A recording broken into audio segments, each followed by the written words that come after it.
Oiê, tudo bem com vocês, meus amores? Hoje estamos aqui num ambiente diferente, não sei se vocês estão percebendo, tem uma presença ilustre e estamos dentro de um laboratório aqui na USP, porque a gente pode, meu bem. Já vou contar por quê. Primeiro, eu quero contar e agradecer a minha amiga linda que está aqui. Ai, Lu! Obrigada, viu? Obrigada por você ter vindo aqui. Ela está uma Rapunzel, entendeu? Uma Rapunzel. E eu não acreditei, Lu, quando eu vi você hoje. Quando ela chegou, ela falou, olha, eu estou esperando para cortar meu cabelo, para gravar esse vídeo, para poder cortar meu cabelo. Porque você não ia acreditar se eu te mandasse uma foto do tanto que ele cresceu. Vocês devem estar se perguntando, por que essa menina está falando isso? Vou contar. Estamos na USP aqui hoje, eu vim gravar com o professor Vanderlei para contar um pouquinho sobre a história dos nossos projetos de pesquisa aqui. E eu pedi a Lu se ela podia vir aqui para a gente gravar aqui, porque ela foi a pessoa que startou, que jogou a bola para a gente cortar.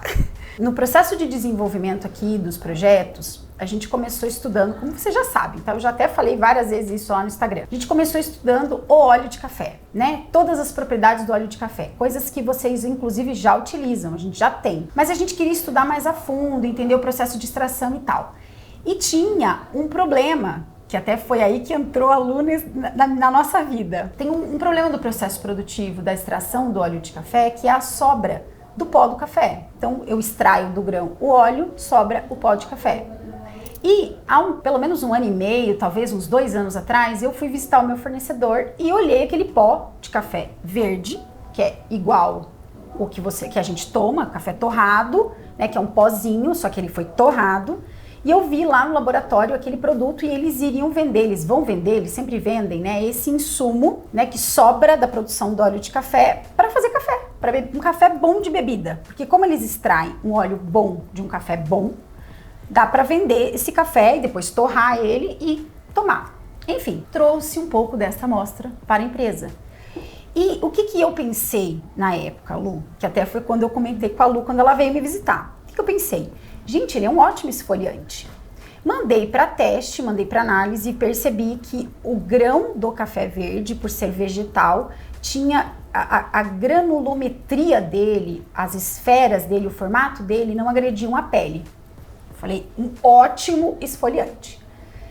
Beleza, trouxe um pacote, pedi ao meu fornecedor que me enviasse 1 quilo dele, para a gente fazer mais alguns testes, entender o que tinha nesse pó de café, quais eram as propriedades, se tinha mais alguma outra função que a gente não sabia, e resolvi, depois desses testes, lançar ele como um esfoliante, onde a cliente acrescentava na própria formulação. Até aí tudo ok, tudo normal, que uma empresa normal faz. Recebi uma visita ilustre, exatamente como a Lu lembrou, porque eu não lembrava, tá? Exatamente 1 ano atrás, a Lu veio me visitar para conhecer a empresa. E eu tinha um pacote de 1 quilo do pó do café, estava prestes a lançar, já estava pronto, todos os testes já tinham sido feitos, né? Toda a caracterização, teste de irritabilidade cutânea, blá blá blá, tava tudo pronto. Falei, Lu, vou te dar um pouco para você testar antes da gente lançar. E aí a Lu vai contar o que aconteceu. Então, eu já tinha começado, eu também já sabia, né? Eu já tenho alopecia androgenética há 19 anos. Então, assim, eu já estava usando o Energy Body, que tem a cafeína também, óleo de café, no couro cabeludo. Eu umectava de tempo em tempo, umas 3 a 4 vezes na semana. E ali eu já tinha começado a ver que tinha realmente tinha alguma função com a queda de cabelo, para queda de cabelo. Já tinha percebido que melhorou, assim, sim, uma melhoradinha já. Aí quando eu cheguei para visitar a Adri, que ela me deu aquele pó, eu falei, nossa, é agora que eu vou testar esse pó no cabelo. Ela queria, porque queria, toda feliz. Ai, Lu, esse esfoliante é maravilhoso para pele. Para quem tem melasma pode usar, porque não vai agredir a pele. Falei, tá bom, vou usar como esfoliante. Que nada, usei foi no cabelo. Passaram-se quase 2 meses. Graças a Deus você fez isso, porque jamais eu ia entrar com uma pesquisa assim, sabe, sem uma luz, né? Então, mas enfim, e aí? Aí, assim, passou uns 2 meses, né? Quando foi mais ou menos em outubro, eu cheguei e tirei as fotos nos locais principais aqui, que eu tinha muita rarefação aqui, tinha cabelo que já não tinha nascido, não nascia mais, né? E aí eu fui vendo o couro cabeludo nascer novos fios. Encorpar, né? Assim, Encorpar, não, mas é muita coisa. Assim, eu já uso o minoxidil há muito tempo, não faz a mesma coisa que o minoxidil. Aí eu falei, nossa, o pó verde. Aí eu tirei a foto e mandei primeiro para Vanessa Machado.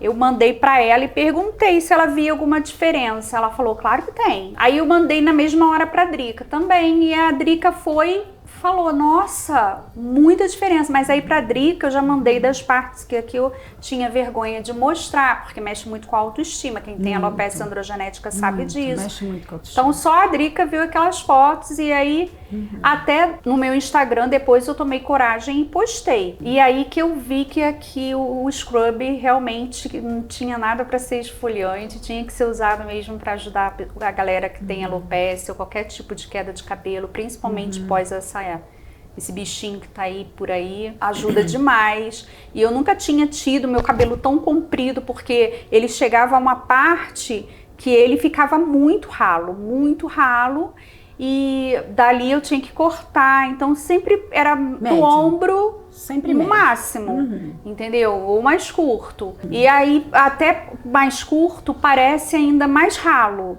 Então dessa vez eu falei, não, eu vou deixar crescer e vamos vendo. Aí eu cortei a última vez em outubro mesmo, tirei a parte que estava mais rala e deixei.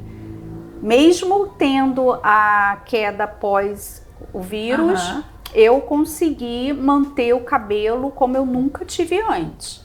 Mesmo depois com isso. É inacreditável. Na verdade, mesmo. eu também não acreditei. O que eu fiz?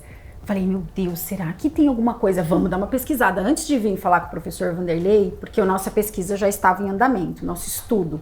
A gente já estava com o processo bem acelerado.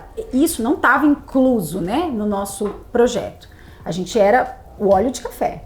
Quando eu trouxe aqui para o professor Vanderlei, e aí eu comentei sobre o teu caso, você vê como ele foi, né, ele teve tanta sensibilidade. Falei, não, vamos testar, porque uma pessoa falou isso, né? Depois que você me falou, eu falei para outras pessoas, mas todo mundo percebia melhora, né? Percebia melhora que a queda parava, principalmente pós-vírus lá, né? Que a gente pode falar, enfim. Elas percebiam melhora, só que a alopecia androgenética, ela é outra coisa. Ela é, assim, é um problema que acomete muito tempo da vida da mulher. E não tem cura. E não tem cura. Você fica ali tratando, tentando segurar e tudo mais. E assim, tudo que tem no mercado que trata a queda de cabelo, normalmente ele tem algum tipo de contraindicação, né? Todo remédio, até mesmo natural, se for usado talvez em excesso, ele tem algum tipo de contraindicação. Por isso a importância, né, da gente conseguir desenvolver a quantidade certa para ser usado, que não é porque é natural que você pode usar uma quantidade exorbitante, enfim. Então quando eu trouxe para o professor Vanderlei, eu já tinha dado uma pesquisada, eu entrei na literatura e vi a quantidade de cafeína, ou os produtos à base de cafeína inibiam o DHT, que é dihidrotestosterona, que é a pessoa que tem alopecia androgenética normalmente tem esse valor um pouquinho mais alto. E aí que causa a queda antes, né? Quando a gente fez a caracterização do pó e a gente descobriu que tinha cafeína, eu pensei, tá, tem cafeína no pó, é cafeína que o couro cabeludo precisa. Como é que entra? Como é que o pó de café libera essa cafeína para a pele? Como fazer isso? A gente vai ter que testar. Falei com o professor Vanderlei, na época, ele na hora falou, não, vamos fazer testes em pessoas, vamos chamar conselho de ética, vamos colocar dentro desse projeto, fazer, ele faz tudo muito sério, então a gente fez uma chamada pública para alopecia androgenética, não poderia ter tido Covid, a gente teve vários critérios, né, na metodologia ali do estudo. A empresa que a USP subcontrata para fazer todos os testes. Então não foi a gente que fez, né, foi o professor Vanderlei que fez. E eu já estava ansiosa já para sair os testes, porque a gente fez o grupo placebo, né, então no nosso teste a gente usou 1% só de pó de café. Inclusive, quando a gente tiver isso tudo publicado, eu vou compartilhar com vocês no nosso Instagram, aqui pelo YouTube, enfim. Mas no nosso processo, então, lá a gente fez o grupo placebo e o grupo pó de café, usando só 1% do pó de café, né? Com o shampoo 2 vezes na semana. O resultado foi exatamente o que aconteceu com a Lu. a Lu, né, veio à luz. Porque aí a gente conseguiu fazer esses testes, não tem nada no mercado hoje que utilize o pó de café verde, né? E a gente também conseguiu entender como acontecia a absorção dessa cafeína pela pele. A pele absorve muito rápido a cafeína, né? Por isso que até a gente está em processo agora de desenvolver produtos que tenham o pó do café, que facilitem a utilização dele para tratar a alopécia. Eu acho que vai ser fundamental. Quando eu montei meu Instagram, sempre foi assim, tinha vontade em ajudar mulheres. A princípio, eu comecei falando do melasma, que era um problema também, que a dermociência também me ajuda, mas que afetam muitas mulheres, a autoestima. Eu já recebi relatos de pessoas que tentavam suicídio por conta das manchas no rosto, por marido largar, e é terrível. E aí eu queria compartilhar e ajudar essas mulheres. E o meu ponto fraco não era o melasma, era a alopécia. Só que assim, isso mexia tanto comigo, que eu não conseguia colocar no meu Instagram e não conseguia mostrar, porque tem hoje vários Instagrams que as pessoas mostram, que às vezes as pessoas olham para mim e veem com o cabelo, né, como está agora, e não veem tantas falhas. De repente a luz até tá mostrando aqui algumas onde eu tenho falha na entrada, eu não sei, mas assim, tem mulheres que mostram isso muito mais do que eu. Mas eu venho tratando há 19 anos, eu já gastei muito dinheiro, eu já tomei remédio por via oral. Só que assim, os remédios, como você falou, me causaram problema no seio.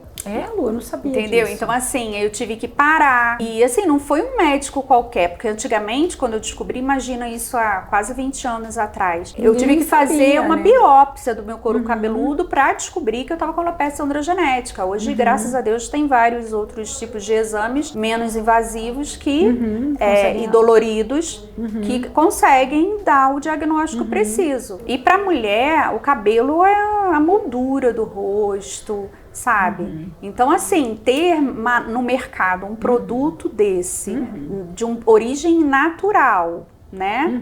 Que não faz mal, não te dá problema no peito como eu tive. Então, assim, eu acho que vai ajudar muitas mulheres. Eu não sei se você já viu, Lu, mas não sei se vocês já ouviram falar sobre isso.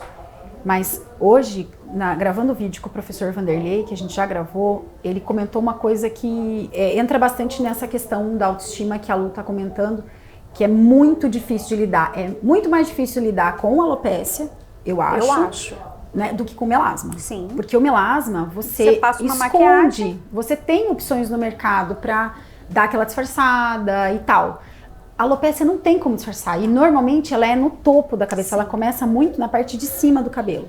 E o professor Vanderlei estava comentando que muitas mulheres em tratamento de câncer desistem de fazer químio porque vão perder o cabelo. Aí você vai falar, mas isso é uma coisa estética. Mas gente, isso não é só estético. A beleza ou se sentir bem se olhando no espelho não é se sentir bela ou se sentir maravilhosa, até porque a gente tem as nossas limitações, o nosso dia a dia, corrida e tal. Mas isso é tão forte para uma mulher. Então, imagina como... É doído. Exatamente. Se olhar no espelho e não conseguir resolver, porque aí, que opção que você tem? Usar uma peruca, sei lá, sabe? Isso também traz dor, né? Porque é uma coisa que... Não, é desconforto, porque aquece, você sente calor no couro cabeludo.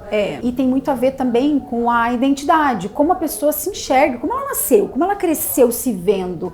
E aí, de repente, as coisas começam a mudar. Eu acho que... Porque quando a gente perde, eu acredito que as mulheres, quando perdem totalmente o cabelo, principalmente no caso das mulheres com câncer, eu acho que é um tipo de mutilação também, entendeu? Eu acho que a dor de perder um seio, eu acho que é equiparada à dor de que você vai também perder o seu cabelo. Então ali a mulher tá sofrendo duas agressões assim ao mesmo tempo, entendeu? Muitas conseguem lidar bem com isso, entendeu? Mas a grande maioria não. Tanto que o professor comentou que eles estão desenvolvendo agora alguma coisa que vai colaborar com esse processo com luz, né, com laser, luz e tal. Alguns tratamentos podem ser usados antes ou concomitante ao uso da químio, né, para evitar que o cabelo caia. Então, imagina, isso é fantástico, né, porque o cabelo cai porque a químio afeta o corpo. Sim, agride de várias formas. Exatamente. Então, o cabelo, às vezes, nem é então, a gente pensa, né, que por ser estética é agressivo, mas às vezes também agride até outras partes bem mais piores. E eu acho que se ver sem cabelo é como se você lembrasse a todo momento a situação que você está passando. Porque quando a gente está passando por algum momento difícil, eu até comentei hoje isso com a Beth, porque eu tava muito nervosa para a reunião com o Vanderlei, assim, muito nervosa. E eu tenho um mecanismo em mim, que eu já detectei, que eu faço assim, eu não penso, uma semana antes eu não tô pensando nisso. Eu deixo para pensar no dia. Aí no dia eu condenso toda a energia e eu fico muito ansiosa, assim, dá até um pouco de taquicardia e tal. Ou seja, quando você fala sobre o assunto o tempo todo, se vê sem o cabelo o tempo todo, você fica vivenciando a doença o tempo todo. Se você tem isso, porque o período de químio é ir lá, fazer a químio e voltar para casa. Passa ali todo o processo, né, de pós, mas em alguns momentos você vai esquecer, porque você tá com a sua família, porque você tá com as suas amigas, você tá conversando sobre outra coisa. Só que quando você se olha no espelho e se depara o tempo todo com aquilo, né, como acontece também com o melasma, como acontece com qualquer outro problema, você vê como falar sobre beleza é muito além do que uma pessoa ser linda dentro de um padrão, né? A beleza é algo que é interior nosso, que faz parte do nosso se querer bem, se ver bem, enfim, nossa, nós estamos filosofando hoje, amiga. E não é somente isso, ainda tem que conviver, às vezes, com piadas, com olhares, entendeu? Porque assim, a nossa sociedade também é cruel. Aí as pessoas chegam e tocam na ferida e falam, ai, por que você tá com essa mancha no rosto? E a pessoa às vezes até sabe que é melasma, que é um problema que não tem cura, e que tem tratamento, mas não tem cura. E aí deixa a pessoa pior ainda. Você sabe, Lu, quando eu tava grávida, você me lembrou de uma situação que é natural, eu acredito que seja natural. E até é uma coisa que é importante a gente falar pra gente perceber que isso, no meu caso, normalmente era de pessoas mais velhas, então dá pra ver que é um padrão um pouquinho mais, né? E não que todas as pessoas façam isso, mas quando eu tive a Isa, a minha filha, eu queria muito amamentar. Eu queria mais amamentar do que ter parto normal. Na minha cabeça, assim, eu vou tentar parto normal, mas se for cesárea, ok, mas amamentar eu quero. E o meu marido, que já sabia, assim, não tinha passado por isso, mas ele já estava mais tranquilo com relação a essa questão. Ele comprou uma lata de NAN e deixou em casa. Eu falei, por que você comprou essa lata de NAN? Eu já tava assim, na agressividade, entendeu? Você acha que eu não vou dar leite?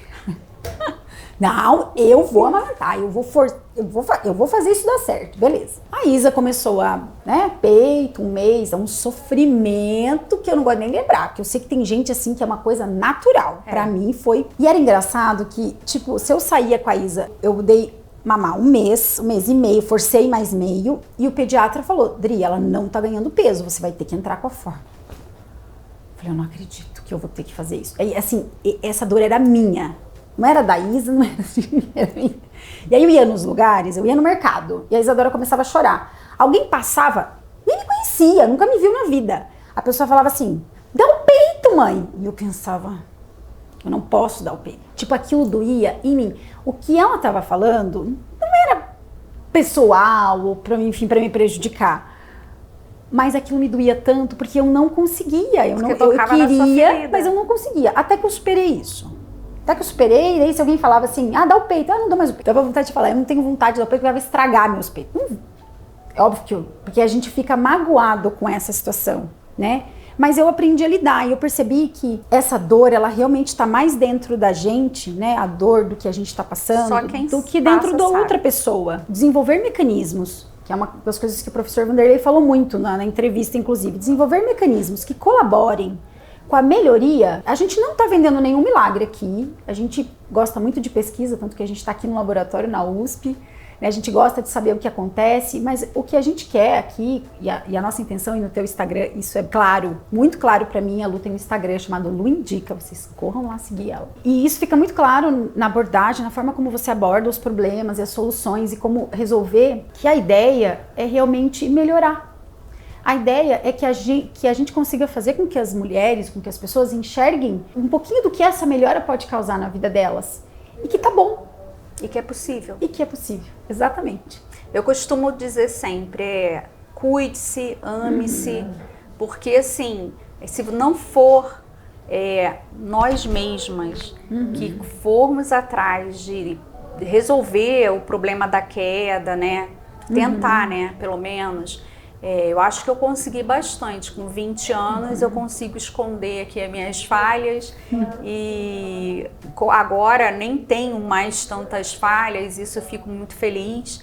E consegui deixar o cabelo crescer. E ainda tem gente que fala, nossa, mas você dessa idade com o cabelo comprido. Então assim, eu acho que não existe idade para nada. Eu acho que você tem que se cuidar o tempo inteiro, cuidar.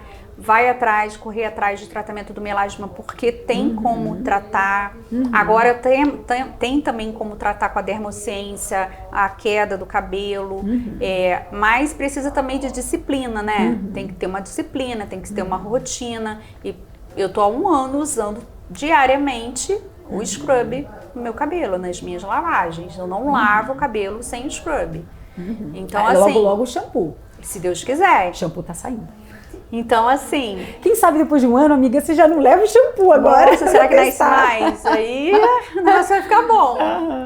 Você vai gostar. Então, muito pelo bom. menos manter o que eu tenho, pra mim já tá super bom. satisfeito. Gente, então, eu vou aproveitar agora, porque eu preciso tomar uma champanhe com a minha amiga pra gente comemorar, tá? Eu quero que vocês deixem aqui, se vocês tiveram alguma dúvida aqui nos nossos comentários, que na medida do possível eu respondo todas vocês, a Lu, no que vocês precisarem, tá? Não esqueça de curtir. Exatamente, eu sempre esqueço de falar. Não esquece de curtir, compartilhar esse vídeo com quem estiver passando por essa dificuldade ou precisa dessa informação. Compartilha, curte, comenta e se inscreve no nosso canal. Um beijo, meus amores, e Lu, muito obrigada, amiga. Obrigada por você ter vindo. Obrigada a você. Viu? Um beijo.